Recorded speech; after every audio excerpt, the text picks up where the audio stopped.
नमस्कार, आप देख रहे हैं पहाड़ टीवी और मैं हूं आपके साथ स्मिता पटवार। चलिए देखते हैं उत्तराखंड की तमाम बड़ी खबरें, लेकिन उससे पहले एक नजर आज की हेडलाइंस पर। गणेश गोदियाल को मिला धीरेन्द्र प्रताप का साथ, इस्तीफे के बयान पर बोले प्रदेश अध्यक्ष रहते कम मिला समय। धन सिंह रावत ने कांग्रेसियों पर की आपत्तिजनक टिप्पणी, कांग्रेस ने जताई आपत्ति। मसूरी में 144 करोड़ की यमुना पेयजल योजना बन रही लोगों के लिए परेशानी का सबब, लोगों में भारी आक्रोश व्यक्त।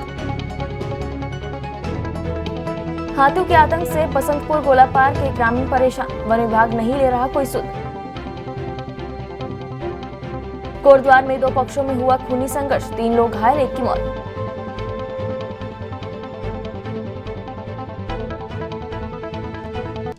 पहाड़ों में फूलदेई के पर्व पर नन्हे बच्चों ने सुबह खेतों से फ्योली, मेलू, आड़ू आदि के फूल टोकरियों में भरकर फूल माई दाल चौल दे गीतों को गाते हुए घरों की चौखट में फूल डाले। बदले में उन्हें चावल आटा भेंट दी गई। कर्णप्रयाग, सिमली, गौचर, नौटी आदि स्थानों में नन्हे बच्चों ने घरों में जाकर फूलदेई का पर्व मनाया। बसंत ऋतु के अवसर पर यह पर्व मनाया जाता है। सरोवर नदी, नैनीताल और उसके आसपास फूलदेई पर्व अब केवल औपचारिक तक ही सीमित रह गया। जो उत्साह आज से लगभग 40 वर्ष पूर्व देखा जाता था, वह अब नहीं दिखाई देता है। कुछ बच्चे सुबह स्कूल जाने से पहले आसपास के घरों में एक थाली में फूल, गुड़, चावल आदि लेकर फूलदेई, क्षमा देई, जतुक देला, उतुक सही कहते हुए देली में फूल आदि डालते हैं, जिसके चलते उनको गुड़, चावल और दक्षिणा दी जाती है। इस माह के त्योहार का यूं भी एक महत्व है। उत्तराखंड का राज्य पुष्प बुरांस भी इस समय खिल जाता है। खेतों में पीली सरसों और फलों के पेड़ों में नए कोपले आ जाती है। ससुराल में जो महिलाएं हैं उनको भी भिटोली इसी माह दी जाती है। त्योहार में भी अब वो उत्साह हल्के हल्के ठंडे बस्ते में जाने लग गया है। पौड़ी जिले के श्रीनगर विधानसभा सीट से भाजपा के नवनिर्वाचित विधायक धन सिंह रावत का एक वीडियो सोशल मीडिया पर वायरल हो रहा है, जिसमें धन सिंह रावत ये कहते हुए दिखाई दे रहे हैं कि पप्पू विदेश का टिकट और यहाँ का पप्पू मुंबई का टिकट लेने वाला है।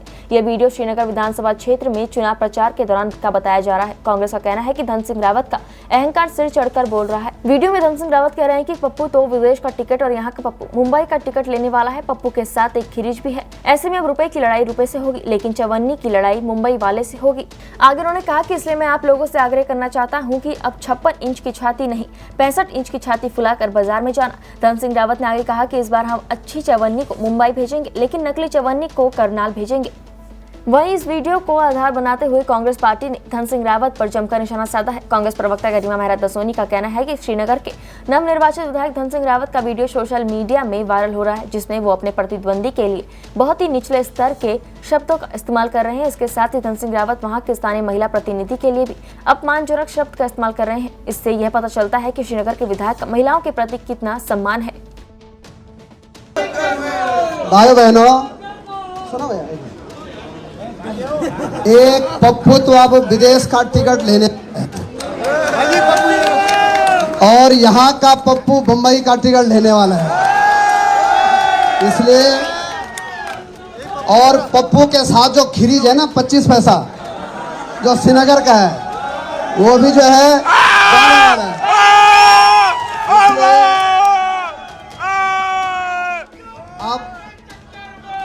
आप सुनो भैया, सुनो 25 पैसा गया, सुन तो लो। भारत माता की ऐसा है, ऐसा भाइयों बहनों और सभी कार्यकर्ताओं, मैं आप लोगों से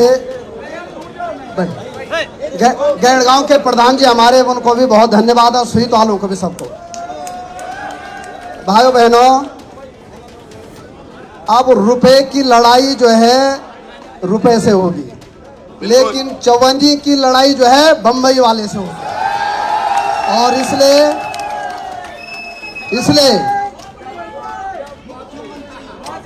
इसलिए मैं आप लोगों से निवेदन करना चाहता हूं कि आप 56 इंच का छाती नहीं, अब जो है 65 इंच की छाती फुला के बाजार में जाना। और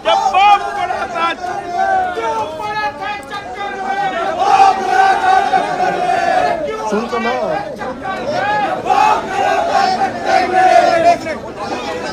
अब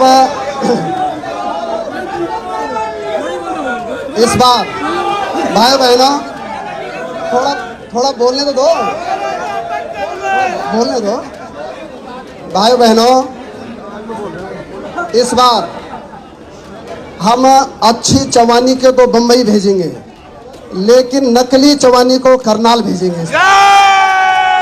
कल श्रीनगर के नवनिर्वाचित विधायक धन सिंह रावत का एक बहुत ही बेहुदा वीडियो सोशल मीडिया पर वायरल हो रहा है, जिसमें वो अपने स्थानीय प्रतिद्वंदी के लिए बहुत ही निचले स्तर के शब्दों का इस्तेमाल कर रहे हैं, और तो और वहां की ही एक स्थानीय महिला प्रतिनिधि के लिए तो बहुत ही डेरोगेटरी शब्दों का इस्तेमाल कर रहे हैं, जिससे कि मंत्री महोदय की नज़रों में महिलाओं का कितना सम्मान है ये पता चलता है। मैं मंत्री महोदय से कहना चाहती हूँ कि 5 साल मंत्री रहने के बाद मात्र 250 वोटों से आपने जीत दर्ज कराई, और वो भी तब जब आप अपने चेहरे पर और अपने कामों पर वोट नहीं मांग रहे थे। आप मोदी की गुणगान या मोदी वंदना करते हुए नजर आ रहे थे, मोदी चालीसा पढ़ते हुए नजर आ रहे थे। ये मंत्री वही हैं जिनके लिए कहावत है कि ये मात्र जमीन के ऊपर तो 2 फीट दिखाई पड़ते हैं, लेकिन जमीन के अंदर 10 फीट नजर आते हैं।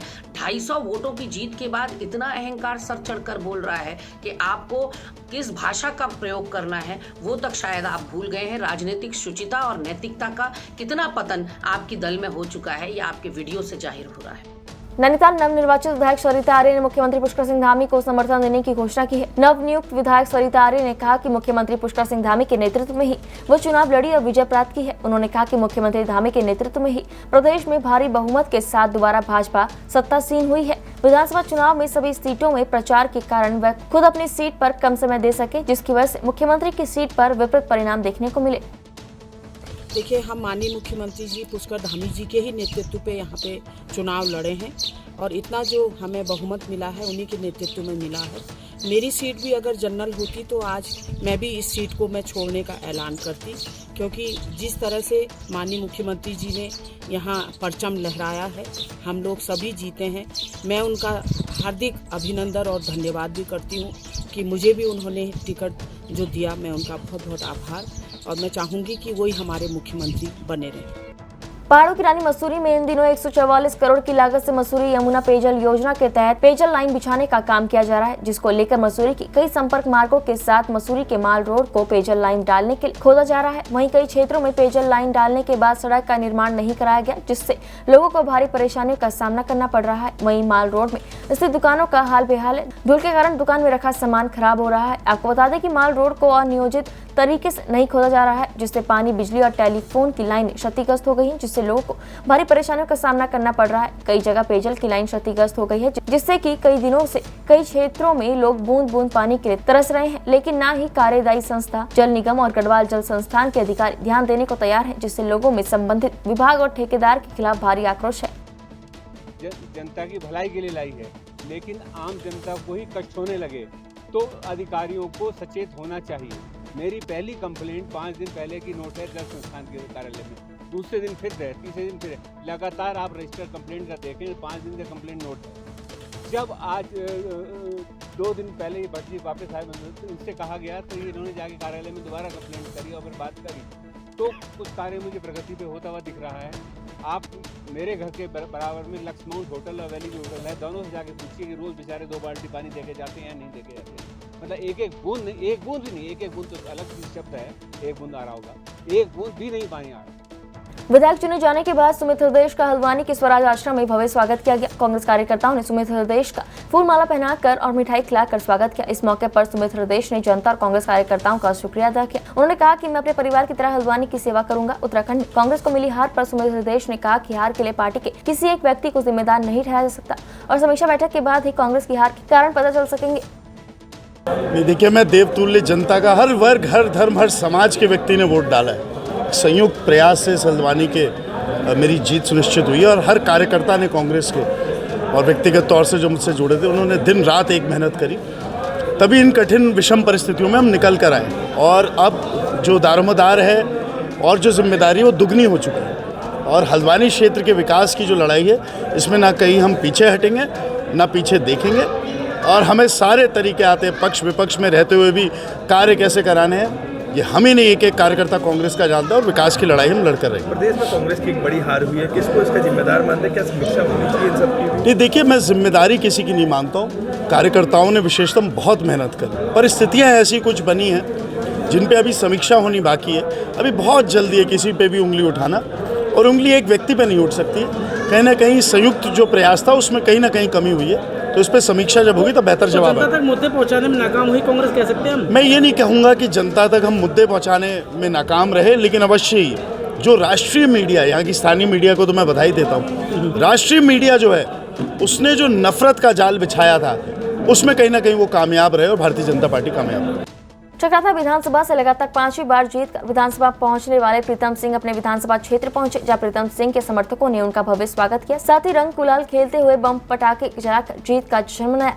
प्रीतम सिंह का यह विजय जुलूस कालसी, हरिपुर, चक्राता आदि क्षेत्रों में होता हुआ त्यूनी पहुंचा, जहाँ उन्होंने कहा कि जनता ने जो जनादेश दिया है उसे वो स्वीकार करते हैं।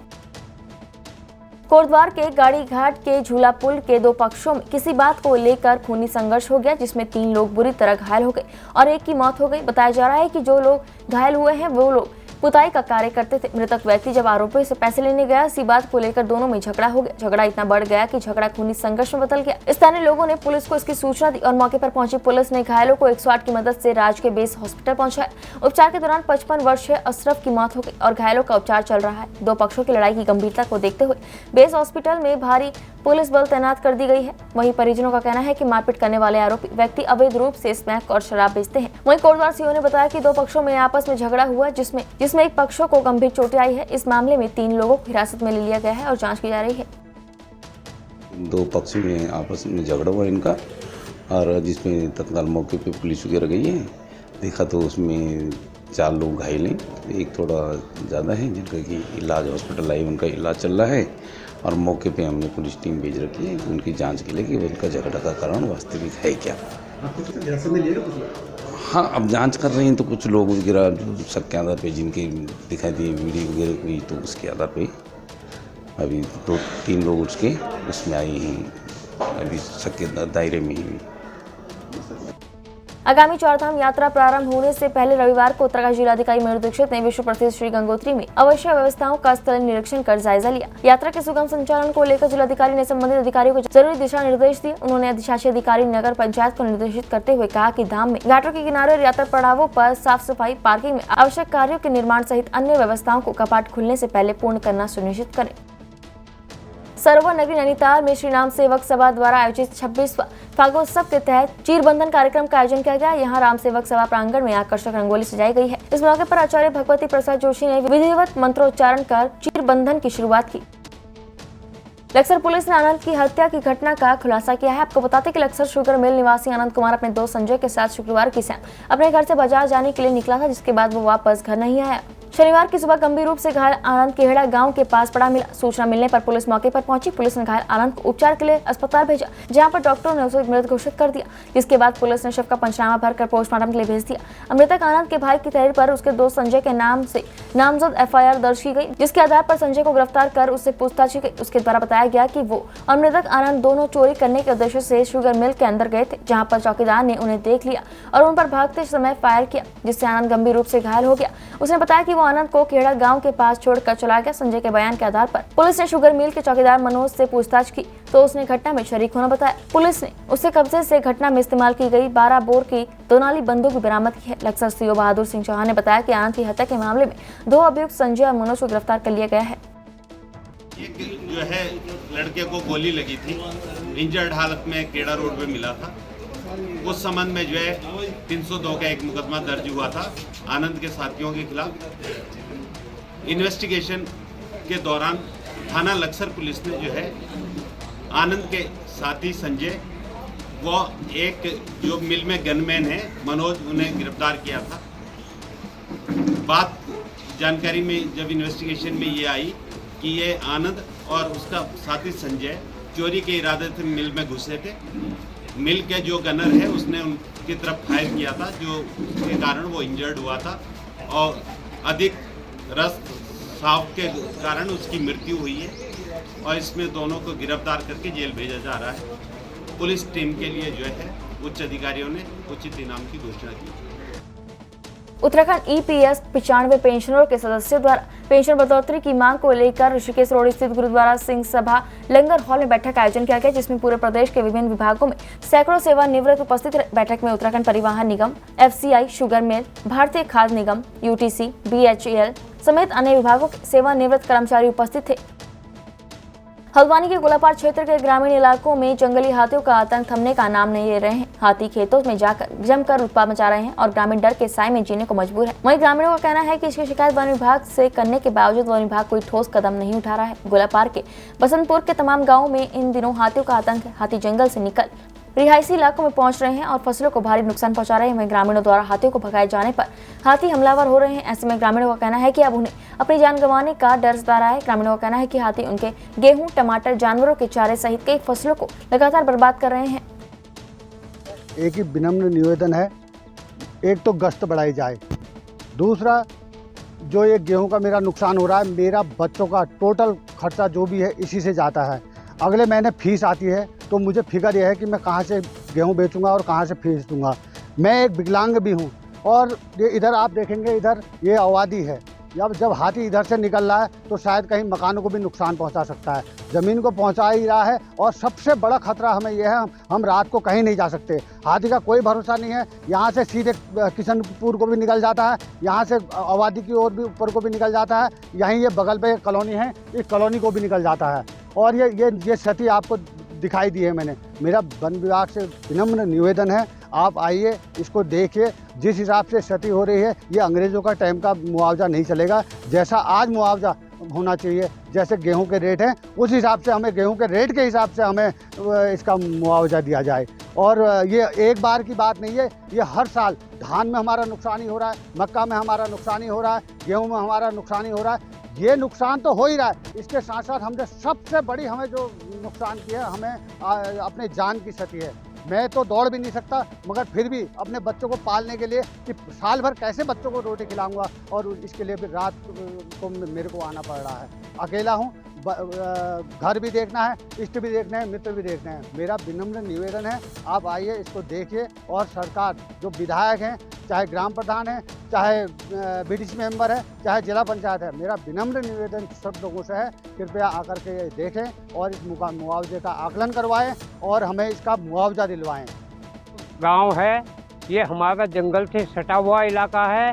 आए दिन यहाँ दिन में भी रात में भी हाथियों का आतंक है, सुअरों का आतंक है, जंगली जानवरों का, सभी चीतल जड़ाव हर चीज़ का आतंक है। सारी फसलें नष्ट कर दी गई हैं, बिल्कुल खाने को तक कोई चीज़ नहीं है। मक्का में भी वही हाल है, धानों में भी वही हाल है, गेहूं को तो बिल्कुल रखा ही नहीं है, सब चबा चबा करके बिल्कुल नाश कर दिया है। इससे तो हम बहुत ही भयभीत हैं, जान माल की भी हमें वो है खतरा है। उत्तराखंड की तमाम बड़ी खबरों में फिलहाल इतना ही। बाकी खबरों के लिए देखते रहिए पहाड़ टीवी। नमस्कार। है बेखौफ उम्मीद का रंग,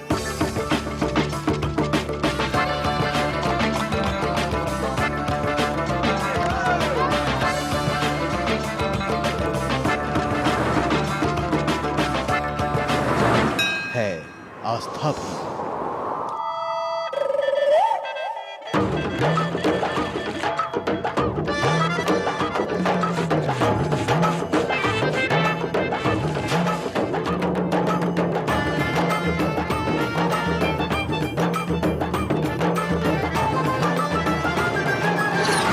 ये है मेरा उत्तराखंड।